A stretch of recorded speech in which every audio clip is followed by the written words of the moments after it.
Hello friends, இன்றைக்கி வீடியோவில் வந்து பார்த்திங்கன்னா நம்ம பூசணிக்காய் புளிக்குழம்பு தான் வைக்க போகிறோம். அதுக்காக மண் சட்டியில் வந்து பார்த்திங்கன்னா ஒரு டீஸ்பூன் போல் நம்ம எண்ணெய் சேர்த்துக்கலாம். எண்ணெய் நல்லா சுழந்ததுக்கப்புறமா ஒரு கட் பண்ணி வச்சுருக்க ஒரு 10 சின்ன வெங்காயத்தை இது கூட சேர்க்க போகிறோம். ஒரு தக்காளி பழத்தையும் கட் பண்ணி இது கூட சேர்த்துக்கலாம். இது ரெண்டும் நல்லா வதங்கி வரணும். சின்ன வெங்காயத்துக்கு பதிலாக நீங்கள் பெரிய வெங்காயம் கூட சேர்த்துக்கலாம். அதுவும் வந்து பார்த்திங்கன்னா டேஸ்ட் நல்லாயிருக்கும். இப்போ தக்காளி பழம் நல்லா வதங்கிடுச்சு. இதை நம்ம தனியாக ஒரு பிளேட்டில் எடுத்து வச்சிடலாம்.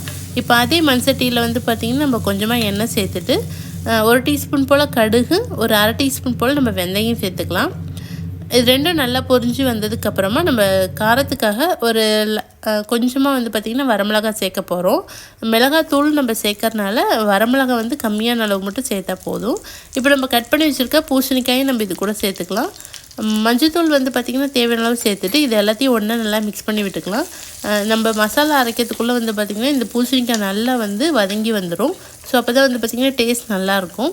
இதை அப்படியே நம்ம மூடி வச்சிடலாம். இதில் வந்து பார்த்திங்கன்னா நம்ம கருவேப்பிலை இலையை சேர்த்துக்கோங்க. நான் வந்து பார்த்திங்கன்னா கருவேப்பிலை பொடியாக சேர்த்துருக்கேன். ஏன்னா குழந்தைங்க அப்போ தான் அந்த வந்து இலையை தனியாக எடுத்து வைக்க மாட்டாங்க. ஸோ அதனால் நான் பொடி பண்ணி சேர்த்துருக்கேன். இப்போ இதை அப்படியே நம்ம மூடி வச்சிடலாம். நல்லா வதங்கி வரட்டும்.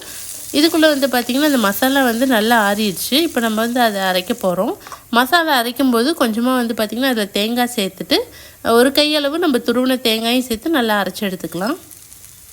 பூசணிக்காய் வந்து பார்த்திங்கன்னா நல்லா வறுபட்டு வந்துச்சு. இப்போ நம்ம இதில் காரத்துக்கு தேவையான மிளகாத்தூள், ஒரு 2 டீஸ்பூன் போல் கொத்தமல்லி தூள், உப்பு தேவையான அளவு, அதுக்கப்புறம் வந்து பார்த்திங்கன்னா நம்ம அரைச்சி விழுது இது கூட சேர்த்துக்கலாம். ஒரு சின்ன நெல்லிக்காய் சைஸ் அளவு புளி வந்து நான் கரைச்சி புளி தண்ணி எடுத்து வச்சுருக்கேன். அந்த புளி தண்ணி நம்ம இது கூட சேர்த்துக்கலாம். இப்போ தேவையான அளவு தண்ணி, அதுக்கப்புறம் உப்பு எல்லாம் சேர்த்து ஒன்றா மிக்ஸ் பண்ணி விட்டுட்டு இதை நம்ம அப்படியே வந்து மூடி வைக்க போகிறோம். எண்ணெய் லைட்டாக பிரிஞ்சு வந்தோடனே நம்ம அடுப்பை ஆஃப் பண்ணிடலாம். புளிக்குழம்பு வந்து பார்த்திங்கன்னா சூப்பராக ரெடி ஆயிரும். இது வந்து பார்த்திங்கன்னா டேஸ்ட் வந்து ரொம்பவே சூப்பராக இருக்கும். கண்டிப்பாக ட்ரை பண்ணி பாருங்கள். இப்போ நம்ம இதை அப்படியே மூடி வச்சிட்டோம்னா லைட்டாக வந்து எண்ணெய் பிரிய ஆரம்பிச்சிடும். மண் சட்டி வந்து ஆல்ரெடி சூடாக இருக்கனால கொஞ்சம் முன்னாடியே நம்ம ஆஃப் பண்ணிடலாம். அடுத்ததாக வந்து பார்த்திங்கன்னா இதுக்கு உருளைக்கிழங்கு வறுவல் இல்லைன்னா வாழைக்காய் வறுவல் பண்ணால் ரொம்ப சூப்பராக இருக்கும். நான் இன்றைக்கி வந்து பார்த்திங்கன்னா வாழைக்காய் வறுவல் பண்ண போகிறேன். ஸோ அதுக்காக ஒரு இரும்பு சட்டியில் வந்து கொஞ்சமாக எண்ணெய் சேர்த்துட்டு அதில் கொஞ்சம் லைட்டாக மஞ்சத்தூள் சேர்த்துக்க போகிறேன். எண்ணெய் நல்லா சுழந்ததுக்கப்புறமா நம்ம கட் பண்ணி வச்சுருக்க வாழைக்காய் இதில் சேர்த்து எல்லாத்தையும் ஒன்றா நல்லா மிக்ஸ் பண்ணி விட்டுக்கலாம்.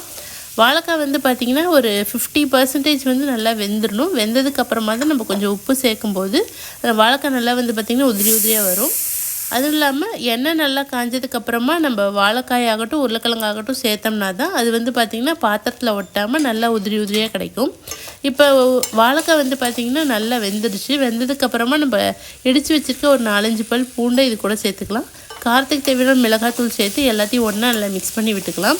மிளகாத்தூள் நம்ம முன்னாடியே சேர்த்தோம்னா பார்த்திங்கன்னா அது ரொம்ப வறுபட்டு கரிஞ்ச வாசனை வந்துடும். ஸோ அதுக்காக தான் நம்ம கடைசியாக சேர்த்துக்கிறோம்.